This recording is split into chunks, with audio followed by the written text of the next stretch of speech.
Sempre que perdemos uma pessoa querida, o tempo insiste em apagá-la de nossa memória. Mas o que é o tempo, senão uma noção de pretérito, presente e futuro? A ideia que representa o sentimento impressivo de nossos antepassados, o momento que vivemos e tudo que nele construímos. Esse tempo que, em algum momento, como o enredo de uma obra de ficção, transforma a existência humana em símbolo que o próprio tempo jamais destruirá. Hoje, 29 de março de 2012, faz um ano que o Brasil perdeu um dos seus filhos mais ilustres, mas que permanece entre nós como um símbolo indestrutível pelos seus feitos, por tudo que ele representou aqui na Terra, o que fez um verdadeiro herói brasileiro, um herói chamado José. José Alencar nasceu mineiro e morreu bom mineiro, como sempre foi. Sobretudo, um homem de fé inabalável, inteligente, discreto, ético, de modos simples, econômico no gasto, devoto da liberdade, de espírito político por natureza. Enfim, uma pessoa daquelas que, como se diz lá em Minas, não andava no escuro para não entrar em lugar errado. Minas Gerais é um orgulho para o Brasil, principalmente por ter dado tantos filhos ilustres e honrados, inscritos para sempre na nossa história. Não me atreveria a nomeá-los nos poucos minutos do discurso. Porém, não poderia deixar de citar os nomes de Juscelino Kubitschek, Tancredo Neves e Itamar Franco, que também já não estão mais entre nós, mas que viveram no tempo de José Alencar e muito honraram a terra mineira, o povo mineiro e o Brasil. A brilhante trajetória de vida empresarial e política de José Alencar começou quando ele ainda era muito moço, no auge dos seus 18 anos de idade. Movido pela força do seu espírito empreendedor, afastou-se do lar paterno para iniciar a realização de um sonho visionário. Foi essa força imensurável que lhe permitiu rasgar o véu que cobria sua inocência interiorana, porém sem perder a doçura de sua alma e os valores morais. Ao lado de sua Marisa, esposa adorada por toda a sua vida, dos filhos e netos, José Alencar revelou-se predestinado a superar com bravura todas as adversidades do seu tempo, sendo que jamais deu um passo maior que as próprias pernas. Tornou-se um grande empresário de sucesso e, sobretudo, de visão e responsabilidade social.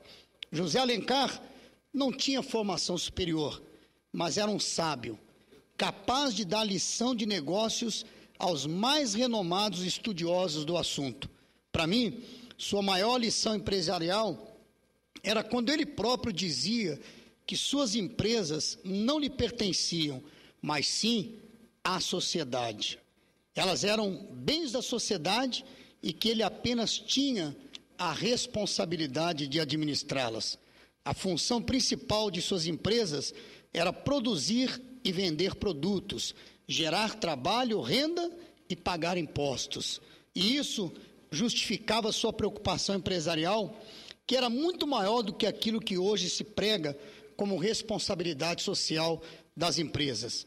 Com tudo isso, ainda faltava algo para que José Alencar entrasse para a constelação das grandes e iluminadas estrelas humanas. Mas, outra vez, seu espírito de idealista o fez entrar para a vida pública, não sem antes cobrar-lhe o preço, pago com a renúncia ao direito pleno da sua vida privada. Talvez por isso, dela somente se afastou na última batida do seu coração. Na vida pública, José Alencar superou a si próprio em prol do bem comum. Já doente, às vezes recebia alta do hospital e seguia direto para o trabalho. Parece mesmo que para ele o desapego pessoal era um dever de um homem público. Nada surpreendente Nada surpreendente o fato de ter ingressado na política nas asas do Partido Liberal, cujos princípios partidários se coadunavam com o seu ideário político. De empresário de sucesso, José Alencar tornou-se senador da República pelo Estado de Minas Gerais entre 1999 e 2002, vice-presidente da República durante os 2 mandatos do governo do presidente Lula, 2003 até 2011, ocasião em que também ocupou o cargo de ministro de Estado da Defesa entre 2004 e 2006. Fundador do Partido Republicano Brasileiro, PRB, do qual tenho a honra de integrar também como membro fundador, mas não com a experiência desse verdadeiro mestre. O PRB deve muito da sua existência já consolidada à perspicácia política, ao brilho e à biografia de José Alencar, que participou de sua organização, tornando-se seu presidente de honra e um respeitável formulador de ideias. Todos se lembram que a participação de José Alencar na chapa do então candidato Lula, nas eleições de 2002, foi fundamental para a eleição do primeiro presidente da República pertencente ao Partido dos Trabalhadores do Brasil. A junção entre o capital e o trabalho forjou a aliança vitoriosa, superando todo o sentimento de desconfiança que pairava no país. Desde o ano 2000, o câncer travou uma luta incessante contra José Alencar, mas ele jamais se curvou ao mal. Pelo contrário, fortaleceu-se como uma rocha inquebrantável. Ao longo dessa guerra maldita, venceu praticamente todas as batalhas, sem jamais demonstrar desânimo. Mas, como em qualquer guerra injusta e injustificada, o inimigo está sempre à espreita e nunca se dá por vencido, e o tempo acaba favorecendo um ataque fatal. Senhor presidente, senhoras e senhores senadores, a arma mais poderosa de José Alencar nessa guerra não foi destruída pelo inimigo, ficou intacta e deve permanecer como um legado, um exemplo de vida para todos os brasileiros. Essa arma tem o nome de otimismo. Creio até, senhor presidente, que deveríamos escolher um dia, pelo menos uma vez por ano, para ser o Dia Nacional do Otimismo pela Vida, com o objetivo de promover e estimular atitudes sociais e individuais de felicidade, pensamentos positivos e amor à vida, inspirado sempre no exemplo de José Alencar Gomes da Silva. Vejam os senhores, o câncer e outras tantas doenças malignas são a causa de desalento e angústia de milhares de pessoas em todas as faixas etárias. É um mal que parece provir da alma. Tal é a sua capacidade de enfraquecer as forças humanas para o trabalho, de acabar com a esperança e de destruir vidas. E o exemplo de José Alencar, com sua fé, coragem e determinação, mostrou ao Brasil que a esperança tem o significado do otimismo e do amor à vida. A verdade é que ninguém vive sem correr perigo, sem ter que enfrentar obstáculos.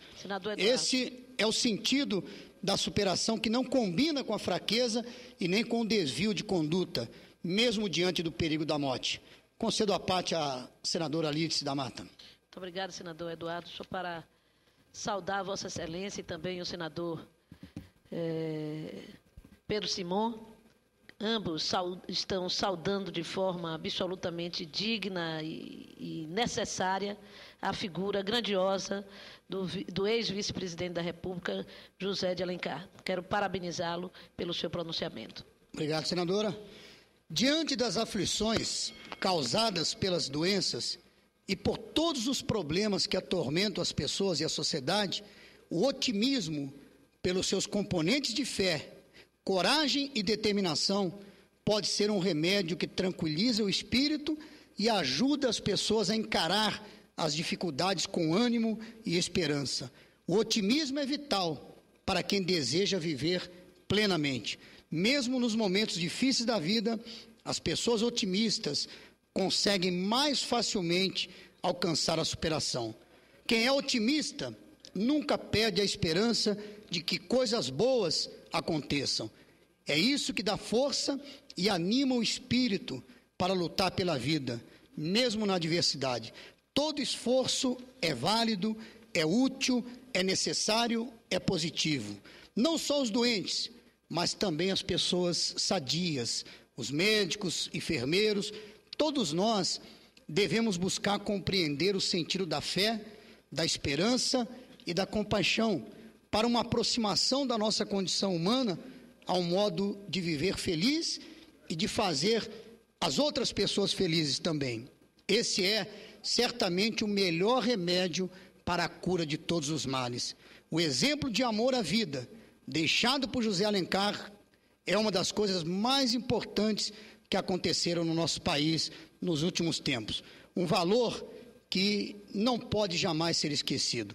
Quero finalizar com uma frase memorável de José Alencar, que bem expressa a simbologia do seu tempo.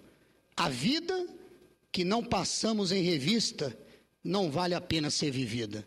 E disse mais, parafraseando o filósofo grego Sócrates, que o pior de todos os perigos é a desonra, coisa que ele temia mais do que a própria morte.